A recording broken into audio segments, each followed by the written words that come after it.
ஏய் ஏன்டா அப்படி பாம்பு கடிச்சு பதறி போய் ஓடி வர? ஆம்பா ஏற்கனவே போன உசுறு திரும்பி வந்திருக்கு. ஐயா லெட்டர் போட்டிருக்காருயா. தம்பியா? உங்க தம்பி. கொண்டா முடிச்சு அதுக்குள்ள சும்மா பார்த்தேன்.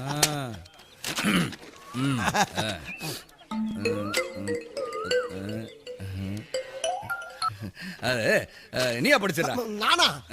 நீ இப்படி படி. நீங்க படிங்கயா. இல்லடா நான் படிச்சா வேகமா படிச்சிருவேன். நீ படிச்சா நல்லா நிறுத்தி நிதானமா படிப்பல. நானும் ரொம்ப வேகமா படிச்சிருவேன். படுறா பாடு. அன்பும் பண்பும் பாசம் நிறைந்த அருமை அண்ணன் தெய்வராச அவர்களுக்கு உங்கள் அன்பு தம்பி பாசத்துடனும் நேசத்துடனும் எழுதி கொண்டது. நல்லா எழுதிருக்கானே. நீங்கள் அனைவரும் நலமா? நலம் நலமறிய ஆவல். அதுபோக நமது பண்ணையில் கடினமாக உழைத்துக் கொண்டிருக்கும் அன்பு பச்சை கிளியை பத்திரமாக பார்த்துக் கொள்ளவும். ஏனென்றால் அவன் என் கண்ணுக்குள்ளே திரிகிறான். அதுபோக அவன் மாடு மேய்க்கும் போது அவனுக்கு வெயிலில் நடக்க விடாமல் அவனுக்கு ஒரு புல்லட்டு வாங்கி கொடுத்து, பேண்ட் செட்டும் வாங்கி கொடுத்து, ஒரு தொப்பியும்